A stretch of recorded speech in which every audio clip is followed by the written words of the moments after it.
Thank you for listening to Depictions Media Radio.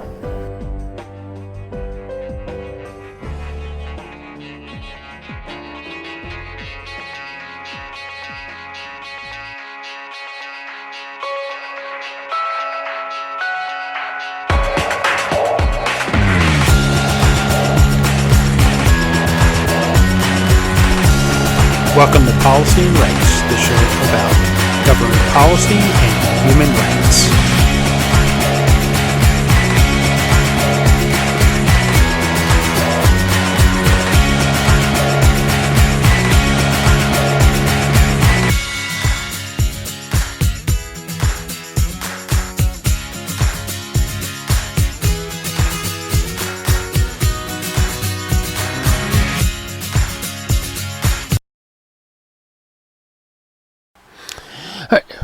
Welcome back to Policy and Rights here on Depictions Media Radio. I'm your host, Michael Clogs, and of course we have reports from the United Nations and the WHO where they're trying to find a universal way of ensuring that everybody receives or stays healthy, and that they find the right medications, the right treatments, and everything to ensure health around the world. So we're going to hear something from a brief something about that from the President of the General Assembly of the United Nations after they had what was a closed-door meeting about universal global health. So we're also going to hear reports from a press briefing about Mali and a village called Moura that has been under siege, and there's reports of human rights violations, all sorts of atrocities happening that the United Nations is trying to get to the bottom of, while the Mali government's calling it an anti-terror action. And in North America, coming back home towards the United States and Canada, that there's extreme wildfires still burning in Alberta, and that the entire province is under a state of emergency while firefighters battle the fires. There are reports that they're asking for firefighters from around the world to come help extinguish the fires and save properties and livestock and other things that people need. There are massive evacuations, and the Canadian government is talking about how they're going to help fund people to rebuild their homes and their lives back to where they were before the fire actually happened. So we always talk about human rights and how people just in general need to be protected, and health needing to be protected. That there was also a United Nations and WHO report put out about the use of artificial sweeteners and how that could actually be bad for our health.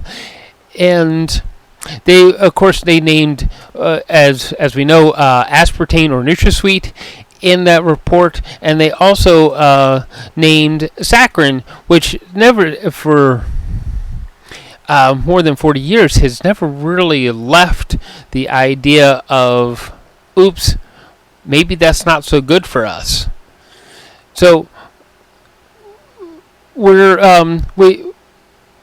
you'll find more at depictions.media about this, where we actually found the United Nations article about it. But we also have a quote from our own resident functional nutritionist, Gita Sethi, from Living Well at Gita Sethi, as she talks about artificial sweeteners were introduced into the market as a substitute to support people with metabolic disorders, and focus especially for diabetes, but became a craze as a food, the industry started using them to substitute and enhance the sweet taste without negative impact of sugar. Without enough research out there now, we know that long-term usage of these substitutes can be carcinogenic, a neurotoxin, or even cause damage to the blood vessels, leading to cardiovascular conditions. The latest studies are also pointing out increased sensitivity issues and negative microbiome impact. Even with short-term usage, they may actually be causing more damage and adding to the issue rather than solving it. The problem that high consumption of sugar had created. So, let's listen to today's show. And we're going to start off with the statement from the President of the General Assembly and move into the Alberta fires.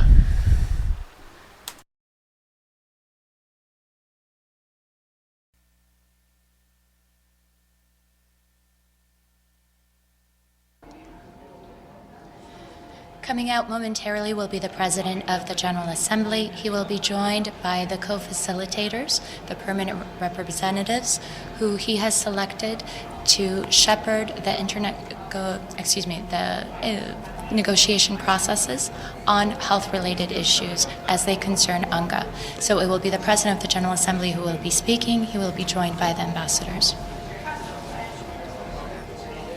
So as I mentioned, the President of the General Assembly is here. He is joined by the co-facilitators, the ambassadors who he has appointed to lead on health-related issues in the upcoming high-level meetings during UNGA. The President will make brief remarks. He will then take some questions. President. Thank you very much, Pauline. Ladies and gentlemen, thank you very much indeed for your interest, your time, and your dedication. Many, many thanks for your work supporting the activities and the transformation going on in the General Assembly. You might have heard me and others speaking in this House that it is a time of unprecedented and interlocking crisis in the world. And responding on that, it is and it must be a year of crisis management and transformation in the General Assembly. That's what we tried to achieve in the Water Conference last March. That's what we are trying to achieve during the Sendai Framework Midterm Review a couple of days from now. And that is our main focus on the HLPF in July. And that will be the main objective of all the member states on the high-level week in September in a few months' time from now. There are clear objectives in front of us. Revive sustainability transformation, its financial support, find game-changing solutions of integrated nature, seek stability for the people and planet, and advance peace and security, particularly by recommitting to the non-proliferation, nuclear non-proliferation. You may know that there are 16 negotiating processes going on in the General Assembly.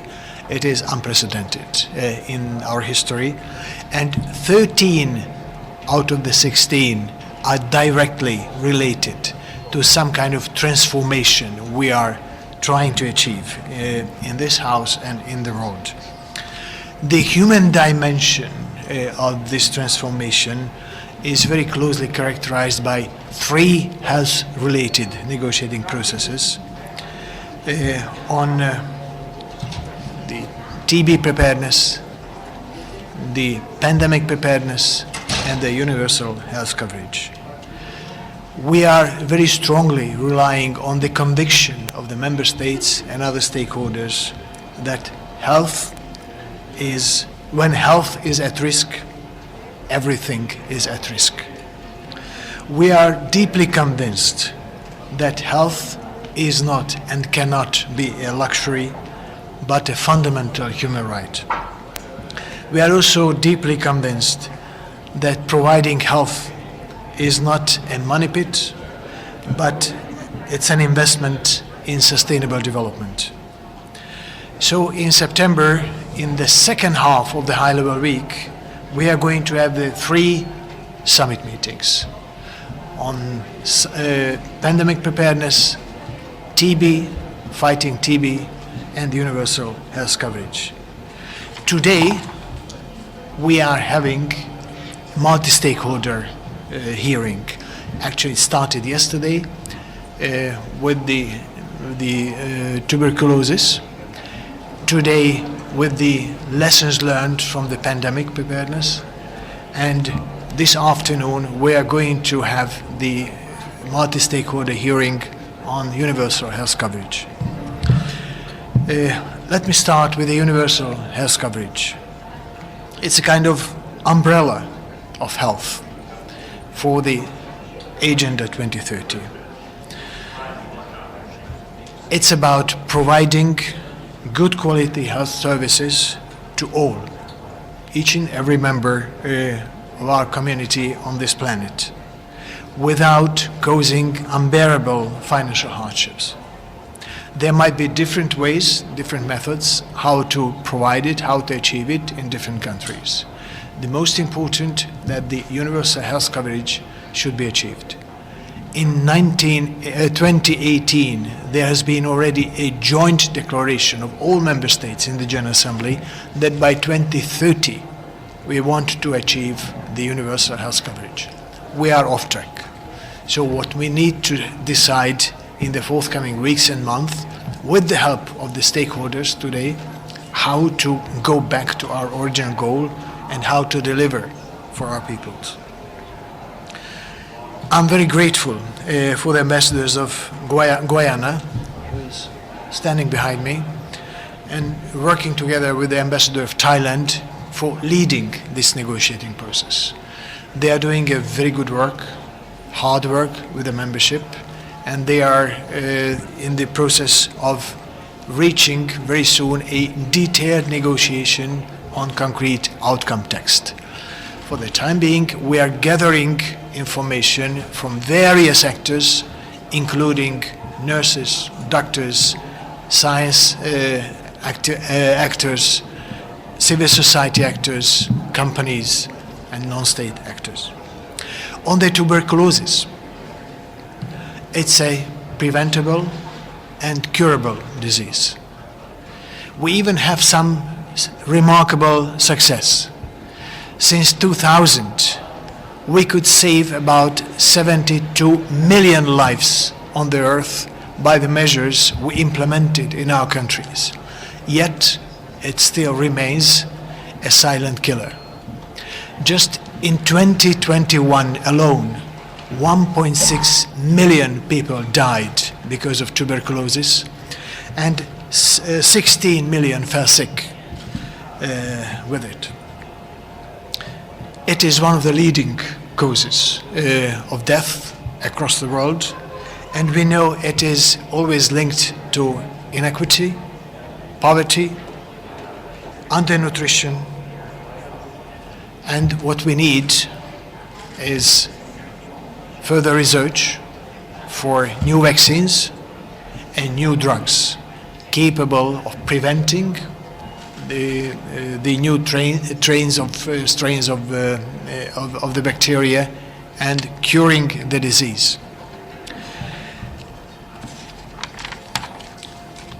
Behind me, you can see the ambassador of Poland, His Excellency Mr. Krzysztof Czerski, and His Excellency Bakhtiyor Ibragimov, the ambassador of Uzbekistan. I'm grateful for them for leading the negotiations of the member states, involving many other stakeholders to create a common knowledge base and start very soon the text-based negotiations among the member states. Last but not least, on the pandemic preparedness, COVID-19 revealed the nature, the very dangerous nature of a prototype of the Anthropocene era crisis.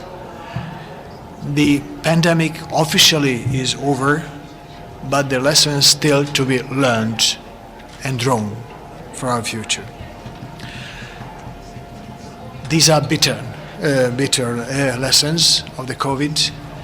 We know that though this pandemic might have been officially over, but the next one is in the waiting. We don't know when, we don't know how, and we don't know from what kind of virus or bacteria it would come with. But we have to understand our shortcomings. We have to understand our mistakes, what we did in the process of handling the pandemics, and we have to make the best decisions to be better prepared. Once again, the question is not whether or not we are going to have a next danger from pandemic, but the question is when it comes and whether or not we are prepared or not. So I'm grateful for the two ambassadors of Morocco and Israel for leading the member states' preparations and negotiations for the political declarations that will be adopted at the highest level during the September high-level week. Ladies and gentlemen, for these three major human-centered processes of health, we need everybody on board. We need all stakeholders on board. We need commitment of the global community tackling health-related crises, but we also need to know that it is not purely a health issue. It's an issue of policy making, an issue of financing, issue of scientific progress, issue of technological advancement, an issue of how we build trust among ourselves and how to rebuild our networks of cooperation. And before wrapping up, I want to thank the WHO's support in organizing this week hearings and in general providing assistance for the negotiating processes in the General Assembly. Thank you very much.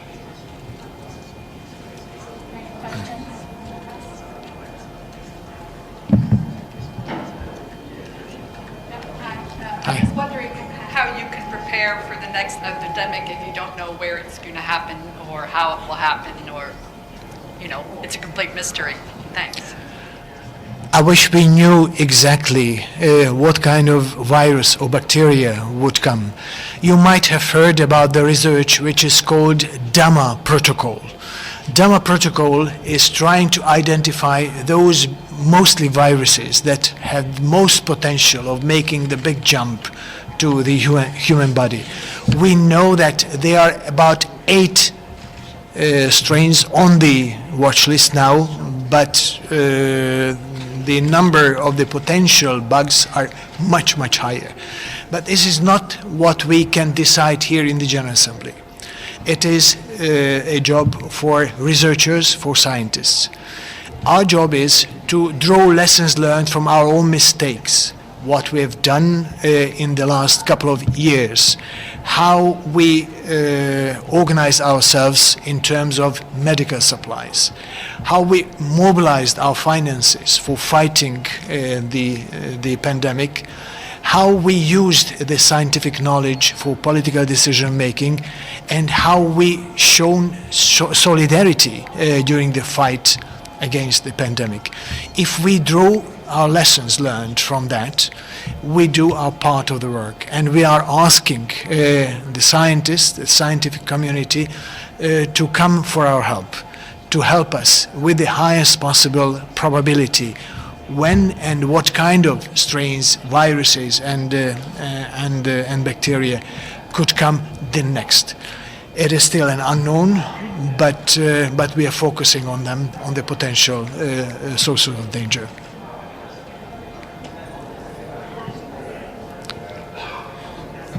thank you for your leadership on this throughout the day and yesterday as well on TV. A lot around multi-sectoral collaboration came up in the room today, and cross-collaboration and coordination between governments. You also mentioned Anthropocene, and we know that climate change drives emerging pandemics. So how do you see climate conversations and health conversations convening at a very high level through this? And can there be better synergies created between these two sectors in these forums so that that can be spilled over into national and regional conversations and in academia as well? So.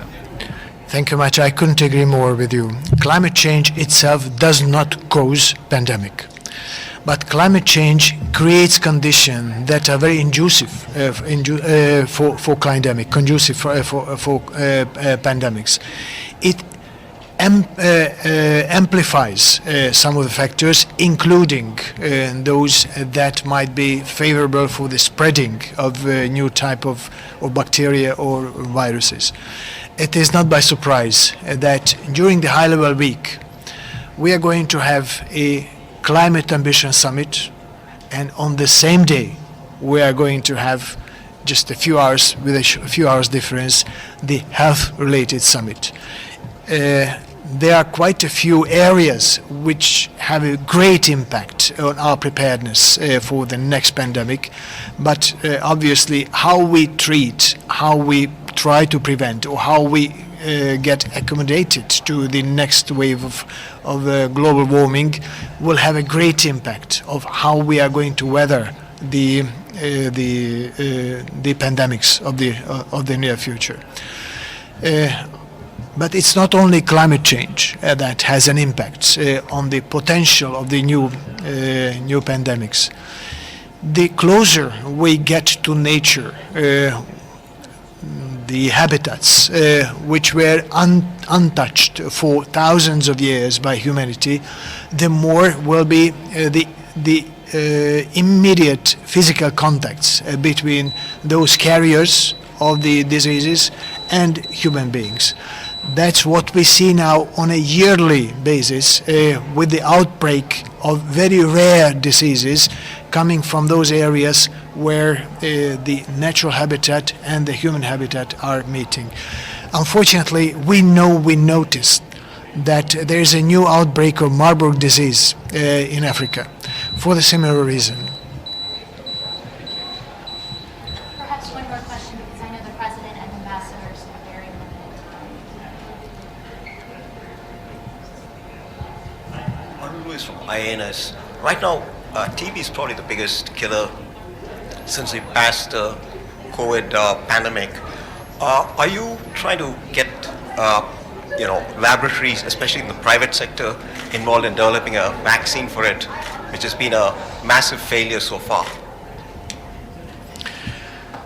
The private sector is here with us in the multi-stakeholder discussions. Yes, without them, we cannot solve this problem. Governments alone, NGOs alone, cannot prevent the next pandemic. We need the private sector, and we need the science community. We need new solutions, and we need new methods of implementing those solutions. There were rightly many critical words to the big pharma during the pandemic. But we have to acknowledge that without the scientific breakthrough which was achieved at the beginning of this pandemic, we would not have been able to prevent much more lives to be lost. So my message to the private sector: yes, you have a role, you have your own responsibility. Please come work with us. We are counting on you, and your words are also counting in our final decisions. Thank you. Thank you much indeed. And let me just call to your kind attention that in the course of the further negotiations on all three tracks, the ambassadors behind me, whom once again I would like to thank for their wonderful work, would be at your disposal for your your convenience to be addressed, to ask questions, or give you a background information on the course of the negotiations. Thank you very much, and I wish you a nice day.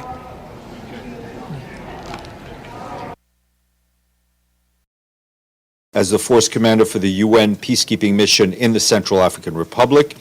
The Major General succeeds Lieutenant General Traoré of Burkina Faso, who completed his assignment earlier this year. The Secretary General is grateful for his tireless dedication and invaluable service and leadership. Major General Nyone joined the Zambian Army in 1994 and served most recently as Commandant of the Defense Service Command and Staff College in Zambia. More information online. Today, the Development Coordination Office tells us that Adam Abdelmoula of Sudan is taking up his new post as the new UN resident coordinator in Syria, following his appointment by the Secretary General. He will also serve as humanitarian coordinator. Mr. Abdelmoula brings more than 35 years of experience in development, rule of law, human rights, and humanitarian work. He has served the UN for the last 24 years, if I'm not mistaken, most recently in Somalia. And today we have two international days. Today is the International Day of Families. It's a day of reminder that demographic changes in one of the most important megatrends impacting our world and life and well-being of families worldwide. Today is also UN Global Road Safety Week, or the start of it, rather. Road safety injuries are a leading cause of death and disability worldwide. That's why there is a desperate need for governments and their partners to rethink mobility. Tomorrow I will be joined by our friends from DESA, who will brief you on the World Economic Situation and Prospects Mid-Year Report. Our guest will be Shantanu Mukherjee, DESA's Director of Economic Analysis and Policy Division, and Hamid Rashid, the lead author of the report, who is also the Chief of the Global Economic Monitoring Branch in DESA. Lastly, a little quiz for you. We have 106 fully paid up member states. Today we received payments for the regular budget from a member state which is the only place in the world where Larimar, which is a rare form of blue pectolite, is mined. It is also the birthplace of Oscar de la Renta. Oh, come on, Sherwin. The Dominican Republic. We thank our friends in Santo Domingo for their money. Sherwin. If late last week, South Africa's president had a call with Russia's president, and the Kremlin put out a statement afterwards saying that President Putin supports President Ramaphosa's idea of a group of African leaders discussing the prospects of settling the conflict in Ukraine, noting that Russia had never refused to work on a diplomatic track. Since then, Ramaphosa has said that the UN remains the only viable mechanism through which the global community can strive for peace and common development. Has there been any interaction between President Ramaphosa and the United Nations on this idea of possible African mediation, and what do you make of such a prospect, given the broader context in which the Secretary General has said he does not believe that there is an immediate possibility for reaching a ceasefire now? I'm not aware of any direct contact between President Ramaphosa and the Secretary General on this particular issue. I think any effort to bring peace to Ukraine that involves all of the parties to this conflict is to be welcome. There is I think the international community as a whole, every member state has a responsibility to do what they can to see an end to this conflict, in line with the Charter, in line with General Assembly resolutions, and in line with international law. Deji and then Pam. First, to follow up on the Black Sea Grain Initiative, any new updates on the talk, especially concerning the pipelines that delivers Russian ammonia to Black Sea ports? The discussions are going on involving all of the parties. We can't stress enough how important the Black Sea Initiative is, along with the efforts, the parallel efforts to increase the flow of Russian food and fertilizer to market. So are there any scheduled quadruple meetings before May 18th? We expect discussions to continue before May 18th. Okay. My next question on Syria. We know that during this weekend, the Syrian government decided to extend the two border crossings to rebel-controlled areas, and also we got confirmation from the UN. Any comments on that? Well, since you got confirmation from me, I'm not going to comment on what I've. So do you think? Does the UN think that's a positive move? Yes, very much so. I mean, it'll help us with the continuing efforts to support people in Syria wherever they live. Give a broader picture. There's this returning to Arab League for the Syrian government, and also we saw the quadruple meetings with Turkey, Iranian, and Syrian, Russian foreign minister, and they decided to have a committee to settling down the relative issues. Overall, do you think the atmosphere so far on the Syrian crisis is positive? Look, there is clearly a lot of activity going on, right? We have been, Mr. Pedersen has also been involved in a number of discussions with various parties. We would like to see a recommitment and real action of everyone involved on a positive political track in line with Security Council Resolution 2254, and that continues to be Mr. Pedersen's efforts. But you know, Mr. Anthony Blinken said that U.S. position is not going to get in the business of normalizing relationship with Assad and that regime. But do you think the UN should also push a little bit of the U.S. to engage with those conversations? Where our mandate is, and that is the mandate given to us and given to Special Envoy Pedersen within the context of the resolution. Pam. Thanks, Steph. A follow-up to Deji and then a separate question. The follow-up is, you mentioned the Black Sea Initiative. Is there any sense that this will, in the next few days before May 18th, be expanded to not only include grain and include the ammonia pipeline, and is that the UN position at this point? The UN position is that we want to see a continuation and full implementation of the Memorandum of Understanding, which covers the export of grain, also mentions the pipeline, and also full implementation of the agreement between UN and the Russian Federation regarding the issue of export of Russian food and fertilizer. Okay, thank you. And on the new IOM Director General, you mentioned it, but can you say what significance it has, what importance the agency has, and that U.S. now directing it? Thank you. I didn't mention it. I did not.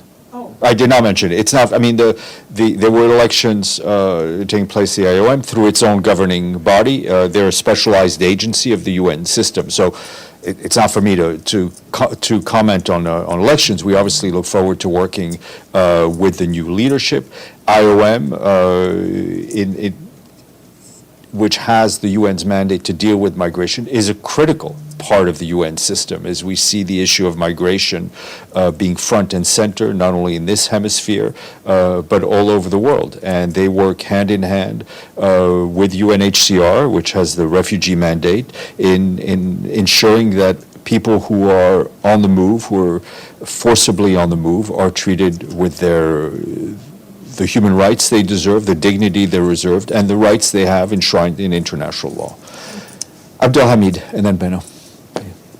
Thank you, Stefan. I have three questions, in fact. I start with the ceasefire in Gaza, between Gaza and Israel. Did Tor Winsland, the special coordinator, have anything to do with it? What was his role in reaching this ceasefire? I think he along with member states, I think work, as we mentioned in the statement, all work towards the same goal, and that is reaching the ceasefire, which was done. My second question about a Palestinian prisoner. His name is Walid Dagga. He's been in jail since 1986. He was sentenced for 37 years, and he's now diagnosed with terminal illness. He had cancer, and he is fighting for his probably last few months. So there is an international appeal to release him. What does the UN say about this humanitarian case? I don't have any knowledge of this particular case, but we hope that this prisoner, like every other prisoner, wherever they may be held, get the health care that they need to have. And finally, today in his speech, Mahmoud Abbas, the Palestinian president, spoke about the two resolutions of 1947, 1948, 181 and 194. 194 is about the right of return.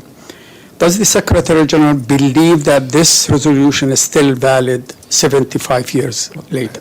I think the Secretary General's position was made clear by Rosemary DiCarlo. His position on the need to find a political settlement that deals with all outstanding issues remains his position. Benno and then Celia. Thank you, Steph. Regarding the grain deal negotiations, would they be easier without the Turkey election drawing so much attention? That's not for me to speculate. Let me just say the importance of the Black Sea Initiative, the importance of the other part of the package deal in Russian grain and fertilizer remains important regardless of what happens in elections anywhere.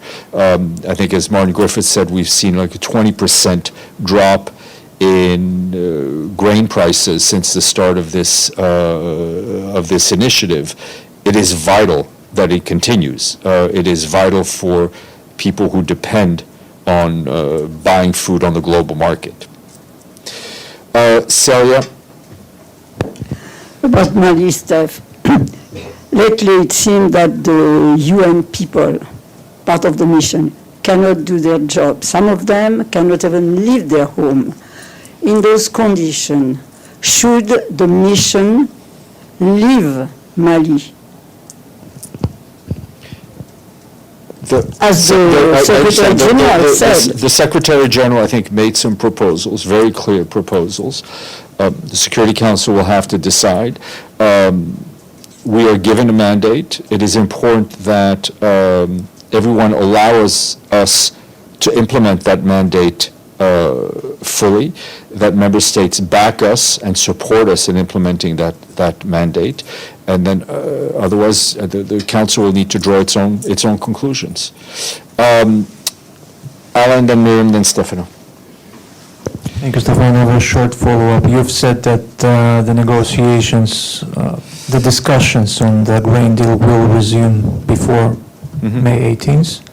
Which level is it? Is it the same level as it was on Friday, or? It'll be I think at a more technical level. Okay, Miriam, then Stefano. Thank you, Steph. The ICCT pipeline tracking report just came out, and it covers between April and June. Which report? It's about the critical emergency shelter and protection in Afghanistan that is running out. And it says the pipeline break due to severe funding gaps. And additional funding is needed to support the delivery of core supplies, and the snapshot shows like really scary numbers and how the pipeline break is going to affect if it happens. Do you have any additional information on that? No, I mean the additional information I have is that the humanitarian situation remains critical in Afghanistan, and our operations also remain underfunded. Stefano, and then we'll go to Michelle before we go to round two. Thank you, Stefano. His follow-up on a question on IOM before. First of all, is for the record numbers of migrants that we have in the world, this election was very important. So it's strange that you didn't mention I mean, it's not for me. I don't mention, first of all, if I mentioned everything that happens within the UN system, we would start at 7 a.m. and end at midnight. So I'm doing it I'm selective. I don't mention things where, I try not to mention anything which the Secretary General, the Secretariat, or those parts of the UN that he has direct impact on is not involved. This was an election of a governing body of a specialized agency. I mean, they sent out a press release, so you were informed. There's no need for me to mention. But the question is in this, because Vittorino here in March, to our question, he answered that this election was unprecedented because he was he had the deputy director that was candidate herself, and it never happened there. And he, at least this is what we heard, that he had the approval, support of Europeans, and some of the rights also included the Secretary General, even if it was not public. Now, the fact that he lost, and Amy Pope, in the United States, is back, because the United States has been a tradition that the United States is Stefano, what is the question? Well, the question was direct. Is the Secretary General, had tried to connect right away with Pope and find a way? The Secretary General did not speak to was not involved in this election. He does not have a vote. He is not a member state. He's not sitting on the governing body of IOM. The member states took a vote. We support, as a general practice, we support democracy, we support votes. They took a vote. They took a decision. It is their decision. We will, obviously, we look forward to working with the new leadership of IOM as we've worked with the previous one. Okay, Michelle Nichols. Thanks, Steph. No surprises. I've got a few grain deal questions. Just further to what you said about discussions continuing, do you mean just discussions among officials at the JCC, or is Martin Griffiths or Rebecca Greenspan planning to do some travel or speak to someone more senior? Is the SG going to speak to anyone? I expect more formal discussions at the technical level to take place in the next few days in Istanbul. In Istanbul, so at the JCC? Well, where they physically are held, I don't know, but in Istanbul, yes. Okay, among all four parties? That would be the best way to make sure that all four are involved. Okay, and has the SG received any kind of response to his letter? Nothing to share with you at this point. And then final one, last year when Russia suspended its participation, the JCC continued to operate. Is that potentially going to happen after May 18? Will the remaining three parties in the JCC start authorising and inspecting ships and continue? Look, I'm not going to speculate. What we are looking for is the continuation of the work of the JCC as it was designed and as it was agreed to and as it was signed on by the parties. Mr. Schmidt. Schwinghammer.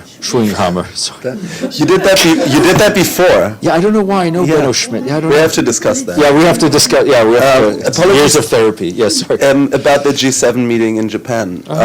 Did you already announce if the SG is traveling there? I have not announced it. Will you? As a matter of practice, the Secretary General has attended, I think, almost every G7 meeting. So, what the other guy said. Yes, Deji. I just want to make a comparison. The annual budget for United Nations this year is $3.4 billion US. For the record, NYPD this year, fiscal year 2023, the budget is $11 billion. What do you think of this number could tell that a organization to try to keep world stability and world peace is actually less than half the budget than NYPD? Well, you know, I'm not going to start to compare the budget of the UN with the budget of the police in New York. We rely on our host country, including the NYPD, to keep all of us safe in this community. I think a better comparison, I think, would be the trillions and trillions of dollars that are spent every year on arms sales and weapons and killing machines throughout the world, compared to what is spent on development, compared to what is spent on human rights, compared to what is spent on peacekeeping. I think that's a more apt comparison. I don't see Paulina, so I don't think she's briefing today. Okay, you're hired. Okay, thank you all. Thanks, Tom.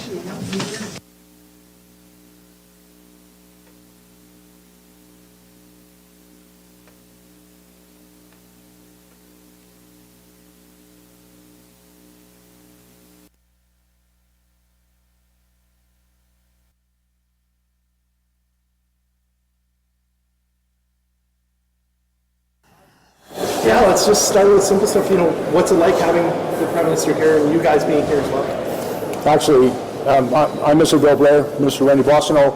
We're here and we're going to be joined very shortly by the Prime Minister. But one of the purposes for coming here is we know that the wildfires that have been impacting the people of Alberta have been very significant. People have been displaced from their homes. There's a great deal of concern. We received a request from the province to provide federal assistance through a request for assistance arrangement, and the Canadian Armed Forces, as they always do, have stepped up in order to provide that support. And so we're here, frankly, to talk to the soldiers about some of the important work that they're doing here in Alberta, and also to offer our sincere thanks, because we know their commitment, their dedication, and their expertise is really going to make a difference for the people of Alberta. As Bill said, our government cares about what's happening to Albertans. We responded when Fiona took place, when the floods in Calgary took place, when the devastating Fort McMurray wildfires happened. And look, we're talking about still 20,000 people evacuated, and people's livelihoods, their farms, their animals, their very livelihood is at stake. And in some cases, we've seen, you know, communities devastated by this fire. So we're here because we care. We're supporting.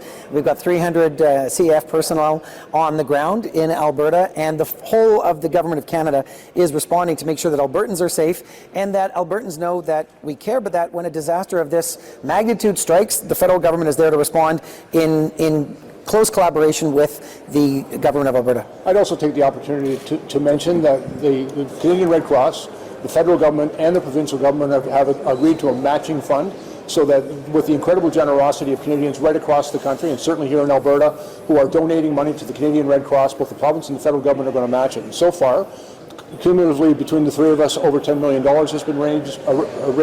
That will continue over the coming weeks until the first week in June. And we believe that that money can be used very effectively to help support people who have been displaced from their homes, who are dealing with a very, very difficult situation, and also provide support to a wide variety of community organizations who are there for Albertans during this time of incredible need. And I guess the weather, it looks like it's going to continue like this, so you guys can ready to keep offering aid? Yeah, to be quite honest with you, the weather, I think, has been an extraordinary factor in these fires. What we've seen is very high temperatures, conditions, beautiful. It's a beautiful sunny day here in Edmonton, but at the same time, these are actual conditions that give rise to a very significant likelihood of increased fire activity. The fire activity here in Alberta has begun earlier than normally expected. There is, it's almost without precedent to have this level of fire activity in the province. Certainly, we track very carefully. I watch weather reports like I used to watch crime reports. But weather reports are very significant. It appears that these hot, dry, windy conditions could prevail over several days. And so clearly we are here for the long haul. And I think it's important to acknowledge, we know that those firefighters who have they're doing an extraordinary and courageous job for all of us. They're going to get tired. They're going to need replacements. And so we're working very closely with not just other provinces across the country, but other countries, the United States, Australia, New Zealand, and Mexico, to see if we can draw other firefighters to bring them here to assist the Canadian Armed Forces, to assist the wildfire firefighters here in Alberta. We also have significant challenges. There are fires burning in British Columbia, Saskatchewan, and Northwest Territories, and so we know that there's still more resources going to be required. And the relationship of the government, the federal government to the provincial governments is we provide the support that's needed as long as it's needed, and well past when this makes headlines. So we need to work with our provincial counterparts to make sure that the fires are out. We're talking 84 fires, 27 are still out of control. We're still almost 20,000 people out of their homes, so there's still a lot of work ahead, and the hot, dry conditions are making this challenging for firefighters, but these are professional firefighters, and they're boosted now by some 300 personnel from the Canadian Armed Forces, so we're in this for the long haul. And just to be clear before I ask the question, the province of Alberta is responsible for the emergency response here to this very difficult and challenging situation. Our responsibility is to be here in support of them, and we're working very closely with the province and certainly through the Provincial Emergency Operations Centre, our Government Operations Centre. Our officials are working in extremely close collaboration to make sure that the federal government is here in support of the important work that the province is doing. How's the government going to help those who have lost houses? Well, damage is eligible for reimbursement. Now, it's the province's responsibility to design and implement a financial assistance arrangement to assist those individuals, and the federal government has what we call, and I manage this, a disaster financial assistance arrangement, where certain expenses are eligible for reimbursement by the federal government. And so what it requires is the province to establish an assistance arrangement, and we work very closely with them, and they'll do that. And they're well aware of the eligibility criteria, and for events of this magnitude where there is significant damage and loss, up to 90% of those recovery expenses can be reimbursed by the federal government, but it really is initiated by the province. We also know that those things take time, and it can cause some frustration and anxiety among Canadians. I just want to assure them that in the initial response, all orders of government, and that includes the municipalities, will be there for them. And as we go through a period of recovery, we'll work very closely with the province to make sure that the resources are there, not just certainly to help people with their businesses, their homes, their valued possessions, but also the impact that it can have on critical infrastructure, where water treatment plants and other things can be destroyed in some of these municipalities, and we want to make sure that we can get those up and running as quickly as possible.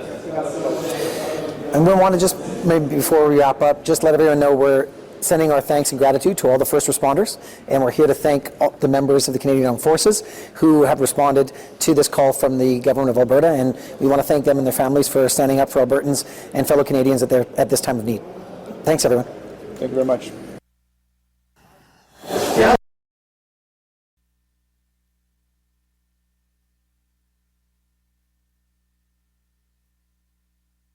Today with an update from Colin Blair from the Alberta Emergency Management Agency, followed by Christy Tucker from Alberta Wildfire. We will then take your questions. Go ahead, Colin. Thanks, Cam. Good afternoon, everyone. Alberta continues to be under a provincial state of emergency, and the Provincial Emergency Coordination Centre remains at level 4. In addition to the provincial state of emergency, there are 20 states of local emergency, as well as 5 band council resolutions, and 15 evacuation orders are in place. About 17,431 people remain evacuated at this time, and there are 11 reception centers that have registered evacuees. In the past 24 hours, there have been several changes to the evacuation orders and alerts. The total number of evacuation orders is now at 15, and there are 4 evacuation alerts in place. Most notably, the town of Valley View just issued an evacuation order this afternoon for all residents in the area, and nearby Sturgeon Lake Cree Nation expanded its evacuation order. All residents who have to evacuate should register at the nearest reception center or online. So far, more than 15,624 people are registered. Registering will make it easier to get help and resources to evacuees, and it makes it easier for officials to reach residents with important information. The wildfire situation continues to be extremely volatile. Hot and dry conditions throughout much of the province are creating the perfect storm for fires to start and grow quickly, which poses a significant and unpredictable threat to many communities. It's crucial that all Albertans pay close attention to the fire bans that are in place throughout most of the province. As well, those who are driving in any area of the province where there are active wildfires should drive with caution. Smoke is causing poor air quality and reduced visibility. Motorists should drive with caution and check 511 for up-to-date provincial road closures and road conditions. For those who are in a community that's on an evacuation alert, being prepared to evacuate could very well save lives. The situation can change quickly, and an evacuation order may be issued at any time with little to no warning. I want to reinforce the importance of people being prepared for themselves, their loved ones, and their pets. There's a lot of information on how to prepare for an evacuation on the Alberta government website. Albertans can also find emergency alerts by visiting the emergency alert site. Preparing in advance will keep residents and their loved ones safe.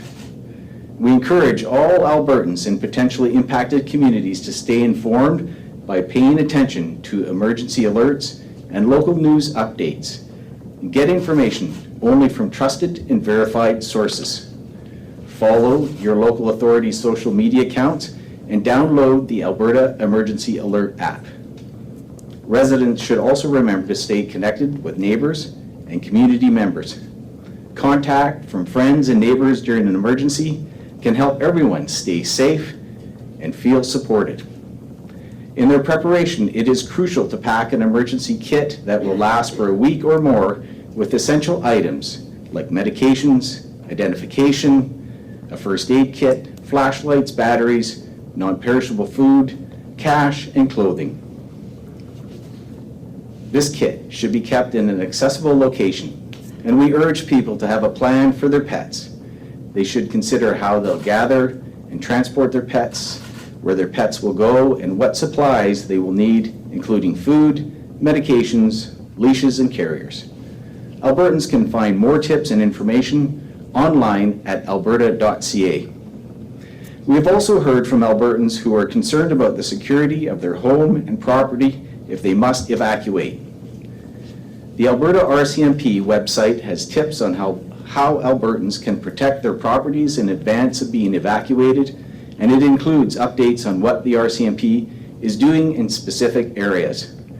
Those in affected areas by wildfires are encouraged to opt in for this free voluntary system. We know parents and students have been worried about how the evacuations and school closures will affect upcoming diploma exams. Alberta Education has been working closely with all affected school divisions to continually assess the situation and what that means for student learning.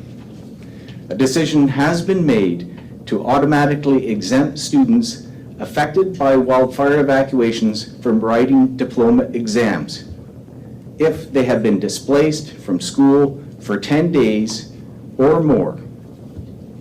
I'll say that again. If they have been displaced from school for 10 or more school days. This means that a student who has been displaced from a school as a result of the wildfire for 10 or more school days is automatically exempted from writing their diploma exams this June and not have it count against their final grades. Students can choose to write the diploma in a different community in June, or can choose to write the exam in August if they don't want the exemption. By providing options, we are giving flexibility to students and parents who are facing pressure as the evacuations continue. These are trying times, and the coming days may be quite difficult. We are doing all we can to protect communities at risk, but all Albertans need to remain vigilant and closely follow updates on the current wildfire conditions. The safety of Albertans, their families, and their communities depends upon it. I urge Albertans to download the Alberta Emergency Alert app to their mobile devices to receive emergency alerts and important information.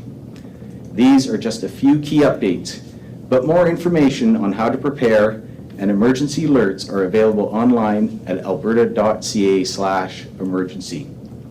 We continue to work closely with local officials and responders in all affected communities to get personnel, resources, and equipment where they are needed. Finally, I want to remind evacuees that we do have a nightly telephone town hall they can join. The call begins at 7:30 p.m. and provide a great opportunity for evacuees to get the information they need. They can join the town hall by calling 1-833-380-0691. Thank you, and I will now turn things over to Christy from Alberta Wildfire for more information on the provincial wildfire situation.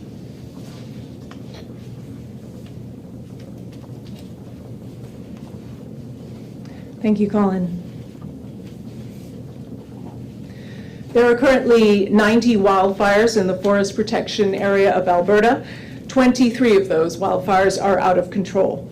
So far this year, we've responded to 465 wildfires burning nearly 532,000 hectares. You can always get up-to-date numbers as things change by accessing our interactive map on the Alberta Wildfire status page.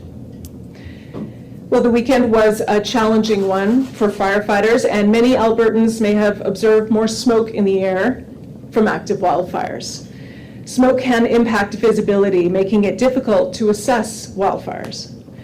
And the wind is expected to change today, which could lead to unpredictable wildfire behavior. It could also affect the movement and intensity of wildfires. Winds are expected to shift from the southeast to the northwest with gusts of up to 50 kilometers an hour. Combined with the heat and dryness, this will cause dangerous conditions for our firefighters on the ground. We are watching conditions closely as they can change very quickly with hourly reports on the progress of the weather. Tomorrow, strong northerly winds and gusts are expected to continue with little precipitation expected. But we have 900 firefighters and support staff joining more than 1,600 from Alberta Wildfire for a combined total of 2,500 people battling wildfires in Alberta. And that's not to mention the many more municipal and county firefighters who are working to protect their communities. Again, this is not the time for complacency. All Albertans need to remain vigilant to the threat of wildfires, even in those areas with a lower wildfire activity. Under these conditions, a wildfire can start and spread easily anywhere in the province. Thank you. Thank you, Christy. We will begin with questions here in the room and then move to the phones. So thank you for listening to Policy and Rights today here on Depictions Media Radio. I've been your host, Michael Clogs. Please find that subscribe button wherever it may be.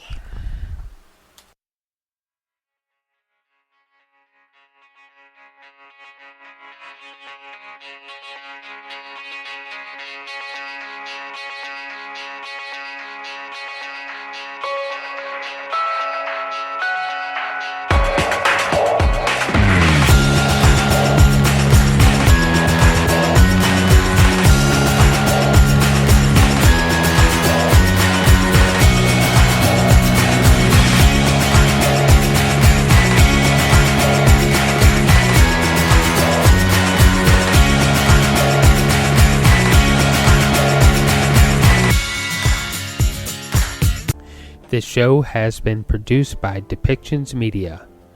Please contact us at depictions.media for more information.